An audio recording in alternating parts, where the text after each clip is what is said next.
Hi, thanks so much for joining in. The big story we're tracking, the Enforcement Directorate has issued a lookout circular against Anil Ambani in the 17,000 crore loan fraud case. This prevents him from leaving the country in an attempt to evade arrest. The agency has summoned the Reliance Group chairman on the 5th of August, and this follows raids conducted on the 24th of July across multiple premises that are associated with Ambani's companies. First, let's set the context. Let's go across to Charu, who's joining us from outside Anil Ambani's home in Mumbai. Charu, give us a little bit of context here. What are these cases and why is this relevant? Hi, so the Enforcement Directorate, as we all know, has already received, gone out with releasing a lookout circular against Anil Ambani, and we are currently in Cuff Parade outside his residence, reporting from there. So what does it mean to have a lookout circular against you? It means that all the entry and exit points will know that you are not supposed to evade your responsibility and go outside this country. Now, we must understand that this relates to the, diversion of loan amounts that were taken from the Yes Bank by Anil Ambani related entities from the year 2017 to 2019. Now, what happened here was that multiple loans that were taken from Yes Bank were diverted for some other purposes than the ones they were shown to be taken for. Apparently, it was also alleged and seen by the central agencies that the promoters of the bank received some quid pro quo consideration, that is something in return of something else, some sort of assets they received in turn of sanctioning these loans. So exchange filings also from these entities came about, and public was informed that this happened because of some 10-year-old cases. However, the agencies are continuously investigating the issues, have also raided several, searched several premises, over 50 premises in the previous weeks and months. So we have to see what developments come through. For now, there's a lookout circular against the businessman, and we are right outside his residence, and we'll let you know the further developments as they roll out. Meanwhile, there has also been a clarification, Charu, hasn't there, from one of his companies. What does it state? So the most recent clarification that came on stock exchanges said that these allegations probably pertain to 10-year-old cases regarding RCom and Reliance Infra. However, proper clarity from the agencies investigating the matter or any formal clarification defining the specifics of the allegations have not come about. We have only been, informed, just like the public at large, that the cases pertain to 10-year-old matters for now. Got it. All right. Charu, thanks so much for getting us those details. Let's also identify what the Enforcement Directorate intends to do and tell you what the most recent action, which is the lookout notice, has to do with everything that has happened so far. And we're joined by NDTV's Anushka Garg, who is outside the Enforcement Directorate's office in New Delhi. Anushka, what can you tell us about the latest? That's right. The ED is in fact, ED has summoned Anil Ambani for questioning, has in fact also issued a lookout circular for Anil Ambani regarding this whole money laundering case. Now, a lookout circular is in fact a standard procedure in this whole case, where a person who is in fact accused of a money laundering case is traced through this whole place. It is issued so that the person in question cannot evade the country and evade the whole process, and that is why the lookout circular has been in fact issued to several entry and exit points in the country. Not just that, Anil Ambani has been asked to appear in front of the ED on 5th of August. ED had in fact raided several premises linked to Anil Ambani and Anil Ambani Reliance Group companies and entities. Several of the Yes Bank promoters who were working there from 2017 to 2019. What the ED has said is that this is a well-planned and well-thought-out whole nexus for siphoning the public money and public account. Now, the money in question is around rupees 3,000 crore. Most of the money was in fact declared as NPA, that is non-payable asset, and was either written off as well. In this whole case, the ED has in fact also received a lot of computer peripherals and documents which throws light to several of the irregularities in this whole matter.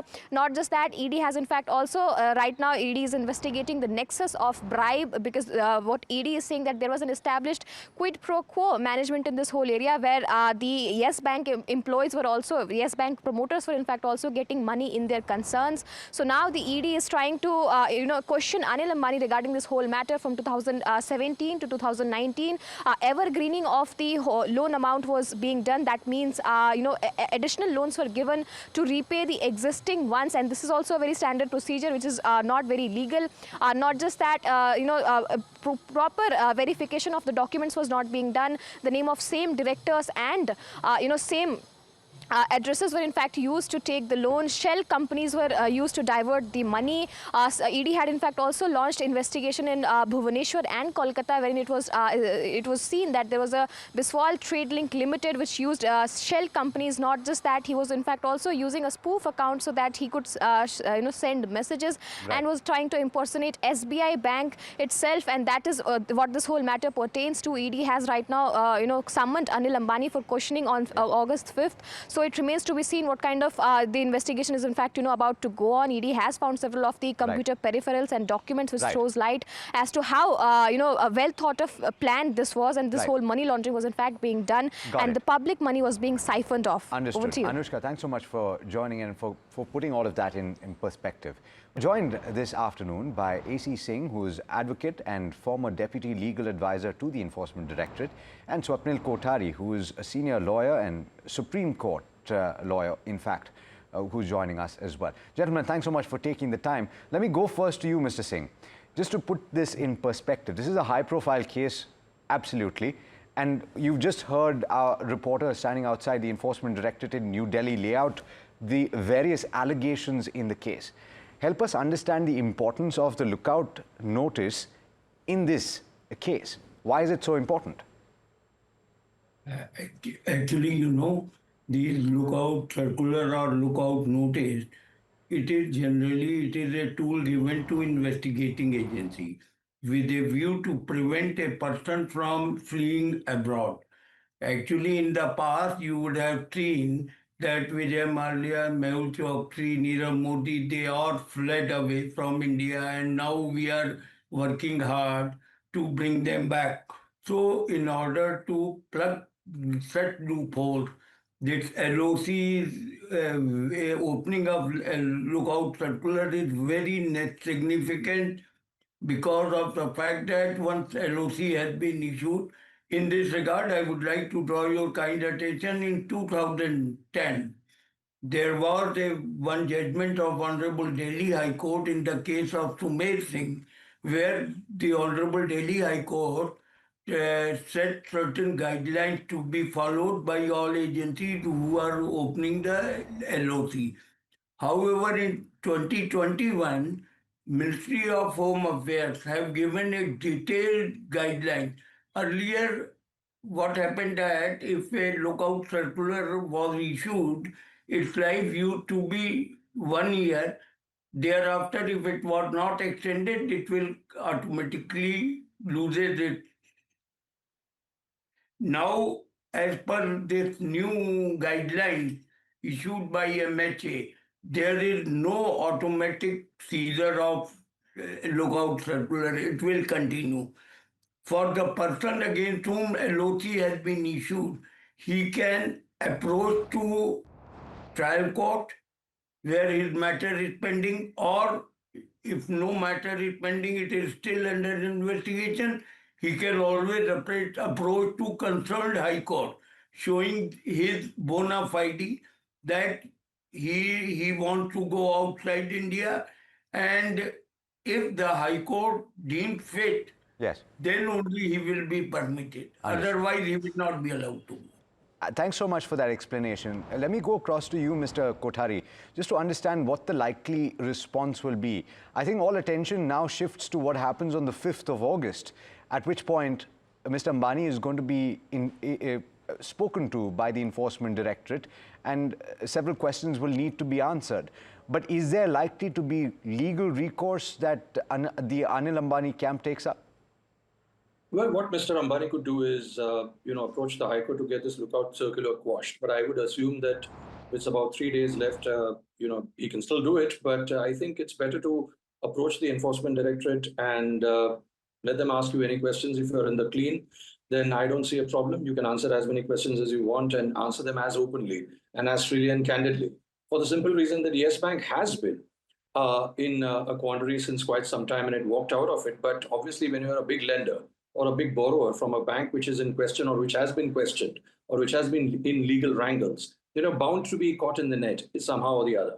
So that's why the summons have been issued to Mr. Anil Ambani, because his companies have had some issues with Yes Bank or have had some sort of a linkage with Yes Bank in that sense, in terms of business. Now, whether it was legitimate business, illegitimate business, whether money was laundered, whether you were in hand in gloves with that bank to launder the money, that is all to be examined depending upon what the Enforcement Directorate elicits out of you, how cleanly you answer. Now, one of the important things for your viewers, which I would like to mention, is that this is a fiscal offense.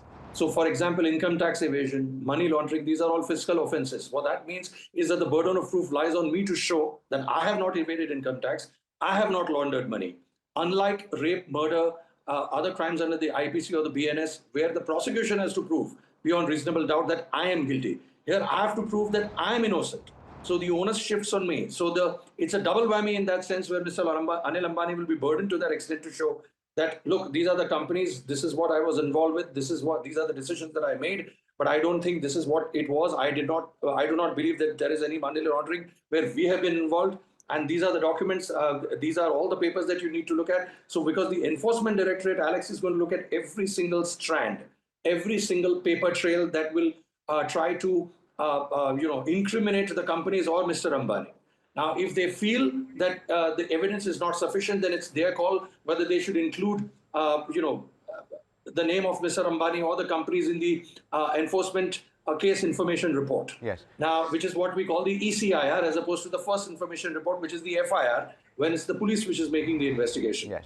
So the point is that in this, Alex, it's a task for Mr. Ambani here, because if there is something amiss, then even the Serious Fraud Investigation Office of the SEBI could step in, the income tax authorities could step in, and then, well, God save you. Yeah, so this seems to be just the first of several actions that will be taken over the course of the coming weeks and months. But my question, Mr. Kothari, before I go back to Mr. Singh, is what is the possibility of himself, Anil Ambani, being implicated in this? And the reason I ask is because these are companies that were promoted by the Anil Ambani Group. And so therefore, there could be claims made, and here this is just conjecture, that there were key functionaries within those companies that did this action. Very good question, Alex. In fact, the key managerial personnel, as what we call in the corporate sphere, if they are the ones who are involved in this, which I'm sure, obviously, if they are involved, if the Enforcement Directorate shows that they had their hands in the cookie jar along with the Yes Bank, then it's very difficult for Mr. Anil Ambani to say that, look, I sit at the very top of the affairs. These are the companies which were promoted by me. The key managerial personnel did what they did without my notice, without my go-ahead. And I had absolutely no idea. And it's those people, because company is a separate legal entity in the eyes of law. But, there is something as what we call as the corporate veil also. So when you pierce the corporate veil and when you see that the individuals behind that company are the key managerial personnel and also Mr. Ambani in some form, if he knew, or if he could have had reasonable knowledge, of what would have been the goings on by the key managerial personnel if they were involved in the money laundering or with their hands in the cookie jar, then yes, Mr. Ambani could be implicated, that he could have known as to what was going on. Just as, for example, to liken a very simple analogy for your viewers, is that if you give if the son has a key at 17 years of age of a Porsche car, then it's very difficult for the father to say that, sorry, I did not know that my son would take the key which is hanging on the doors, locked somewhere, and he would take and zing away with the car, and he would start driving even when he had no license. So even the father could be implicated in that sense, because you have to monitor the keys, especially when you are dealing with a 17-year-old or an 18-year-old. So likewise, in this, if you are sitting at the top of the affairs, then it's very hard for me to say that when I'm signing on every single dotted line as far as key decisions of the company are concerned, or overseeing everything, then I did not know what was going on right under my nose or my eyes. Yeah, that's where the buck stops in all That's matters. right. Mr. Singh, just to help my viewers understand what the proceedings could be from here on out, and our reporter in New Delhi was speaking about various data sets, various peripheral information, as she called it, that has already been accumulated by the Enforcement Directorate. And so this seems to be a case of just requiring to dot the I's and cross the T's. Is that the right interpretation? Actually, this is the stage of investigation. Enforcement Directorate has conducted searches and they have recovered documents, records, etc. By virtue of Section 21 of PMLA, whatever has been recovered from the possession or control of any person, it shall be presumed that those documents are genuine and truthful. Later on, those persons will be called and their statement under Section 50, subsection 2 and 3 shall be recorded by the Enforcement Directorate. By virtue of subsection 4 of Section 50, by virtue of deeming fiction, it shall be presumed to have been recorded in a judicial proceeding for the purposes of Section 193 of Indian Penal Code and 228 of Indian Penal Code. Such statement, Supreme Court time and again has said, such statement is a substantive piece of evidence. It can not only be used against the accused but also against his accomplices. Number two, the person, like you were telling about the name of Mr. Anil Ambani. Here I would like to draw your kind attention. Mr. Ambani happens to be the managing director. Under Section 70 of PMLA, there is provision of corporate liability. In the economic offences, it has been observed that most of the time the companies are created, sometimes shell companies and all, in order to divert the proceeds of crime. But in those circumstances, all persons who are responsible for the conduct of day-to-day business shall be held responsible, along with the company.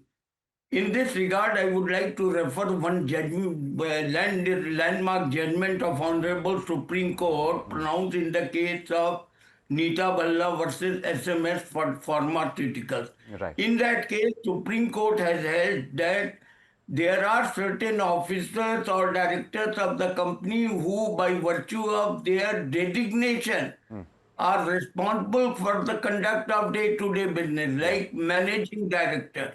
So here in this case, Mr. Ambani happens to be the managing director. Therefore, ED has rightly summoned him. His statement will be recorded and further proceeding will take. Mr. Singh, thanks so much for that clarification. Apologies for having to cut you off, but we're running short of time. I do have one quick question to Mr. Kothari.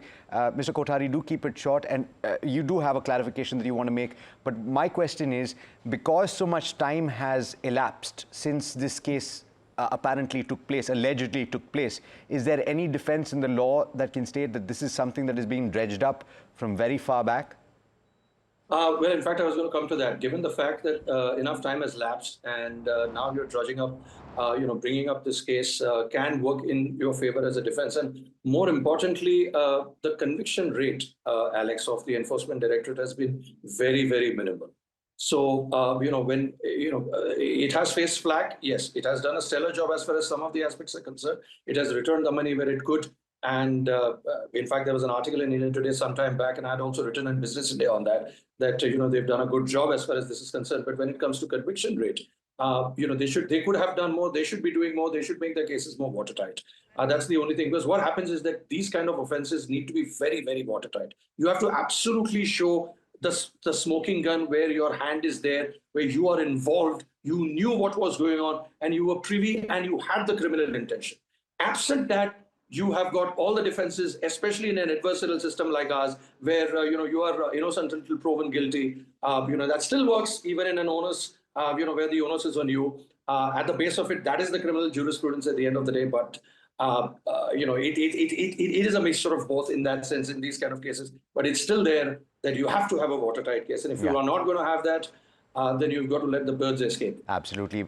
Thank you so much, gentlemen, for taking the time. It's an important conversation that we've just had.